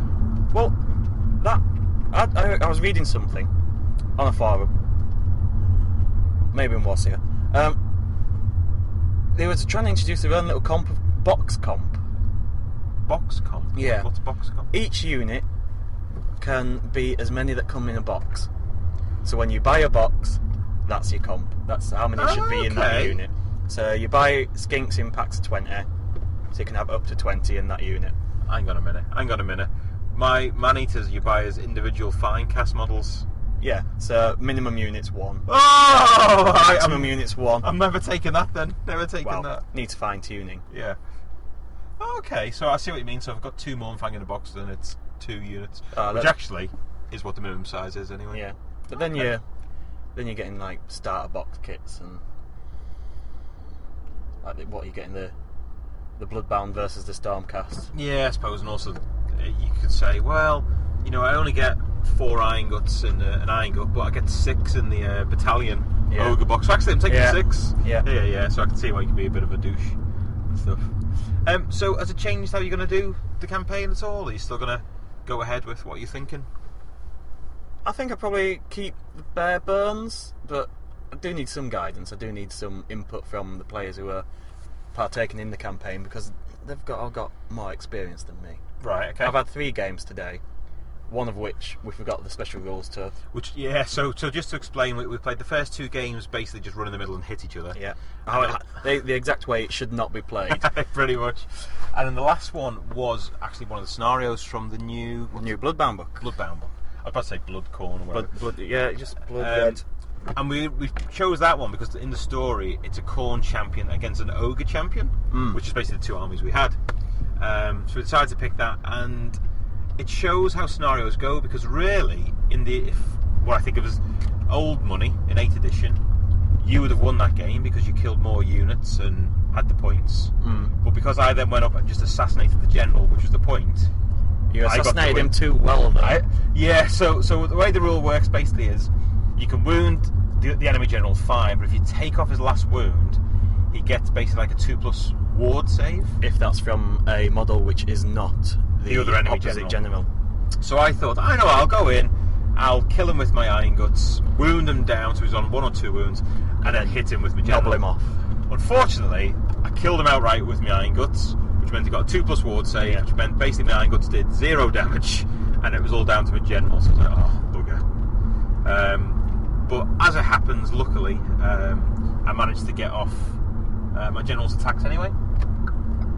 After a few rounds of pillow fighting. Obviously. It wasn't quickly nobbling off, though. It was...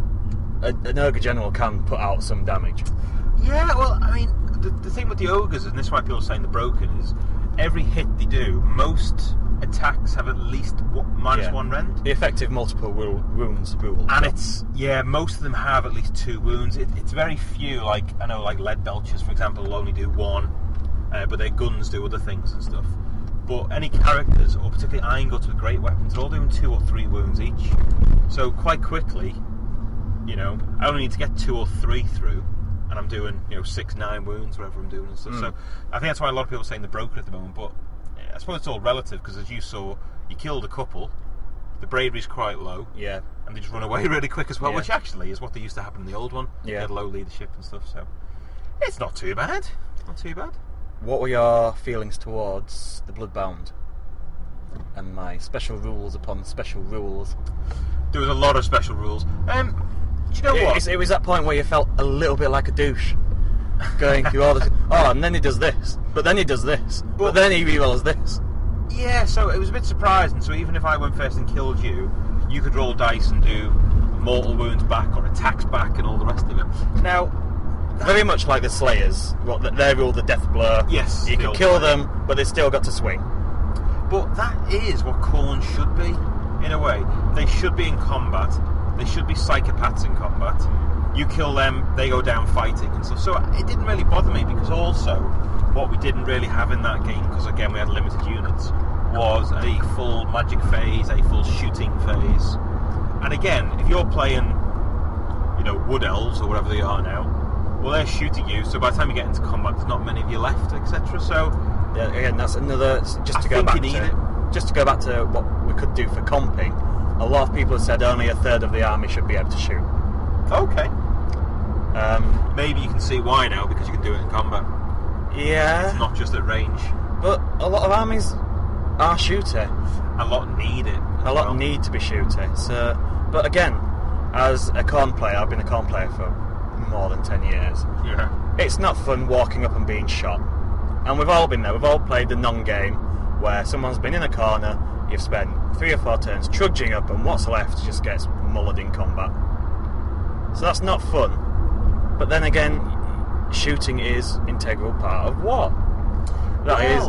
Yeah, because why would you go and hit someone when you can shoot them? And because you've probably not seen this yet. So one of the so every wizard knows 2 spells: Arcane Bolt and Mystic Shield. Yeah. Now Mystic Shield, if you have multiple wizards casting it, can get you to a 1+ save.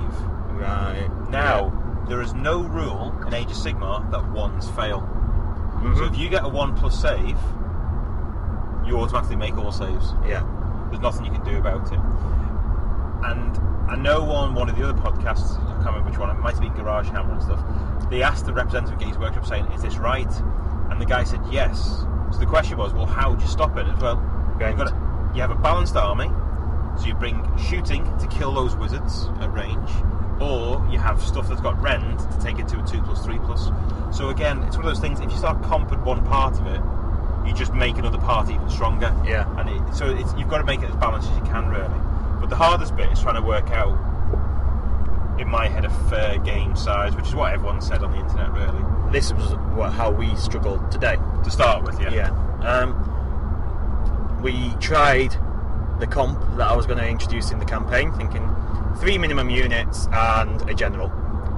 And then very quickly you polished me off with your 3 minimum units. And I'm thinking maybe this was a bit of a non-game. I'll add a couple more. So I boosted a couple of units and then added another unit, and that was very close with the same army that you used to table me in the first game.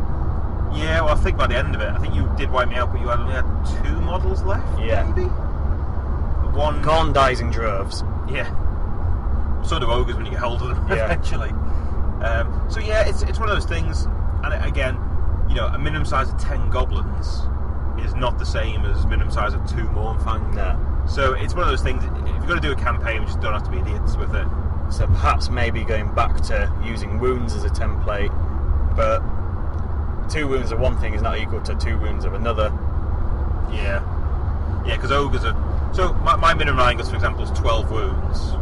Well, maybe, if I say that's 12 wounds, 12 on the Mournfang, 12 on Lead Belchers, that's 36, 8 on me general is 44 to start with. So if you say, you've got to have at least 3 units in a general and it's capped at 50 wounds, then there's your start, maybe. Maybe. Just an idea. Because then your 10... What were your crap guys called, the little ones? Which ones? They're all crap. The rubbishy tiny ones. Reavers. Blood Reavers. So then instead of having 10 Reavers, you go, I'll take 20 Reavers then. Yeah. You've still only got 3 units, but you've boosted that to be more equal to 2 Mournfang, for example. Yeah. When they come into combat. So, I think that's about it, really. Unless anything else. Your general thoughts, Warhammer World, AOS, anything? No, I think we've pretty much summed it up. I do like the Bloodbound book, though. Oh, so what do you think? Because I've not seen the Bloodbound book yet. There's a lot of synergies, which I think is now the way Age of Sigmar is going to go. I think a lot of people liked the synergies in the last 8th edition, but I don't think every army had good synergies. So I think that's where it kind of fell down a little bit. Some armies synergied very well, and other armies dated badly because they didn't have the synergies. Okay. Or perhaps the newer armies had synergies, whereas older armies didn't need the synergies because each unit was powerful in its own right. And is that what I think of now? Is that the army book for Khorne? Is that what it is? It's the army book for Khorne now. And is it just the new models, or is it everything you can get for Khorne? It's unusual the way they've done it, really, because you've still got the old Chaos scrolls, right, from the free PDF online, and you can still take units that are Chaos Knights with the Mark of Khorne, you can still take an exalted hero from that book, which has the Khorne keyword. It may not add anything particularly to your other units. I need to sit down, and now I have a handle on the game, I can appreciate these synergies more by looking at them. Okay. I won't write off Slaughter Priests just yet, but I have not cast one prayer yet. We had 3 games, you couldn't do it. 3 games, each turn failing to cast. On a 4+. On a 4+. So, but on paper, it looks good. Because I've always thought that Khorne should have a priest. It's been in the fluff for years that there's people that worship Khorne, they ask Khorne for their help, and they will grant followers with strength of might, strength of weapon. And this is what this priest does. He has 2 different sorts of spells. One is that he boils the blood of his enemies. So you pick one unit and they take d6 mortal wounds. Now it's not a spell. You just cast a prayer. You can't stop it. And if you're within 16 inches, which is double of 8, which is why it's a strange number. I wonder why it was 16. Of course. Within 16 inches, they take d6 mortal wounds. Now, for a big block of, say, Blood Reavers, or any sort of unit you just can spam, it's not that big a deal. When you cast it on a hero, that can be pretty nasty. I'd say the majority of heroes probably don't have more than 6 wounds anyway. No.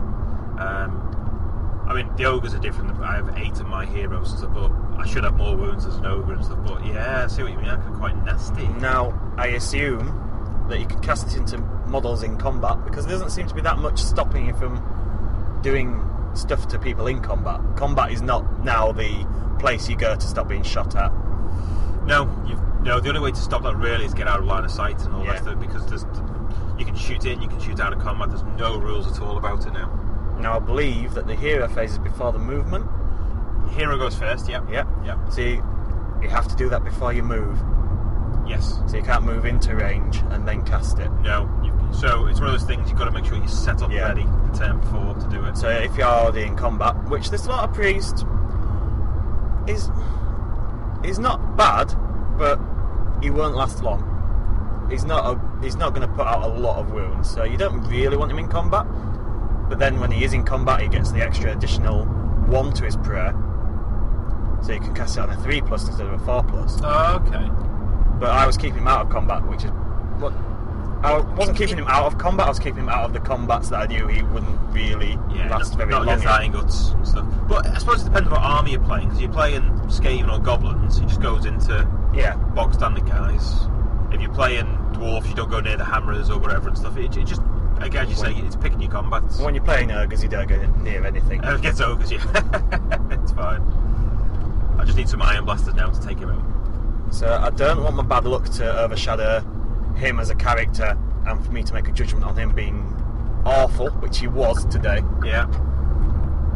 Especially as he was your general for 2 of the games. 2 of the games, yeah. Picked him as general for 2 of the games. Didn't do a lot. No, not really. The other characters, however, again, this is where the synergies started coming in. So once I was in the 3rd game, I started thinking, I'll start putting these about.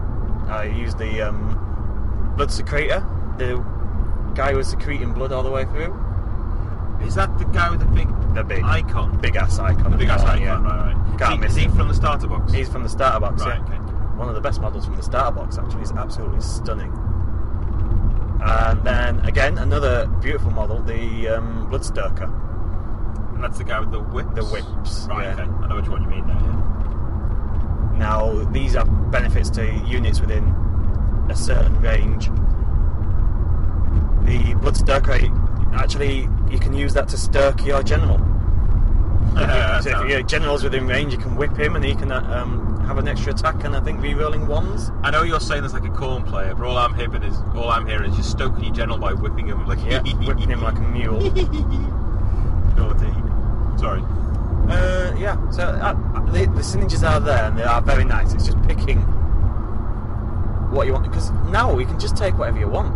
There's not even that choice that I would like him, but I'm going to pick him because he synergizes with the rest of the army at this level. You can just put whatever you want on.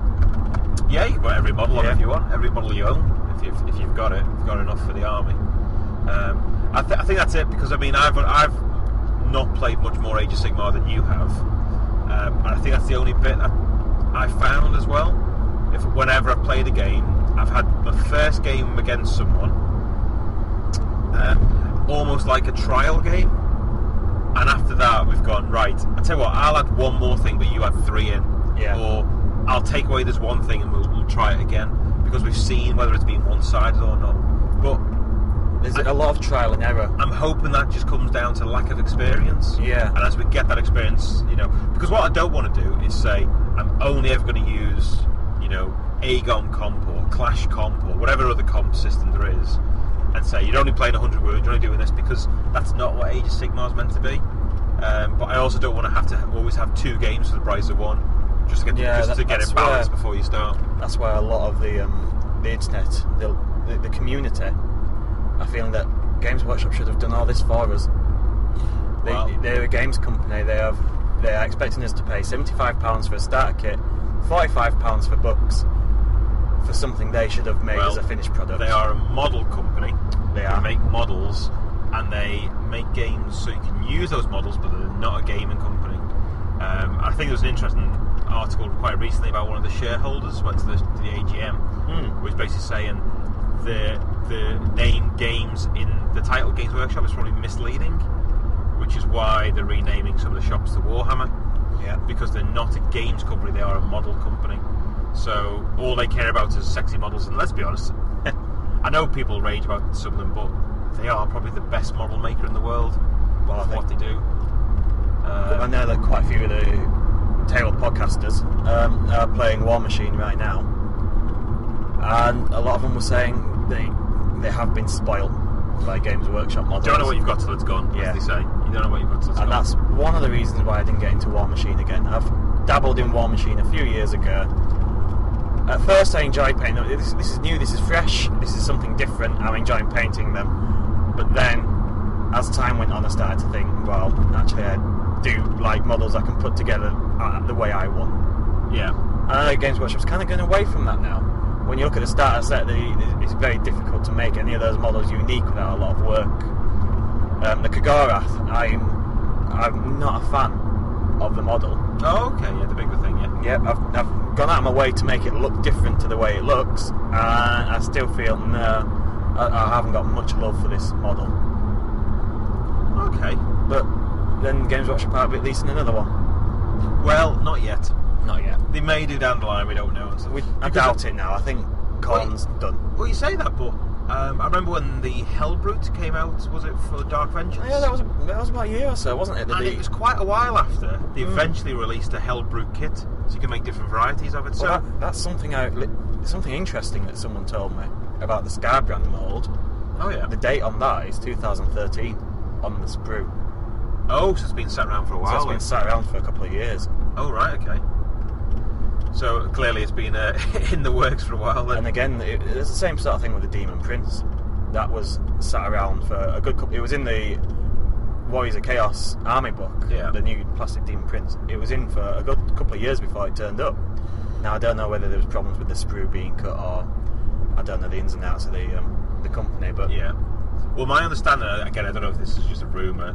I love the way we're rumouring now. Gossip. Was when the new chairman came on board, wherever it was, 18 months ago. Kirby, Tom Kirby? Yeah. Tom Kirby. He basically had a wander through like the warehouse and went, why the hell are all these boxes sat there? Yeah. Get them out.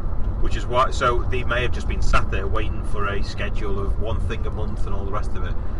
But because if you look at the last 12 months particularly, whether it's Age of Sigmar or 40k, near weekly, hasn't it? Oh my near god, weekly you could releases. not keep up with it even if you wanted. Even if you're a multi-millionaire, you could not keep up with it because it's just time trying to keep up and paint things and all the rest of it. So, whether that's true or not, don't know. But that's just what I've heard and things. So, final question probably for Warhammer World. There's lots of exclusive items.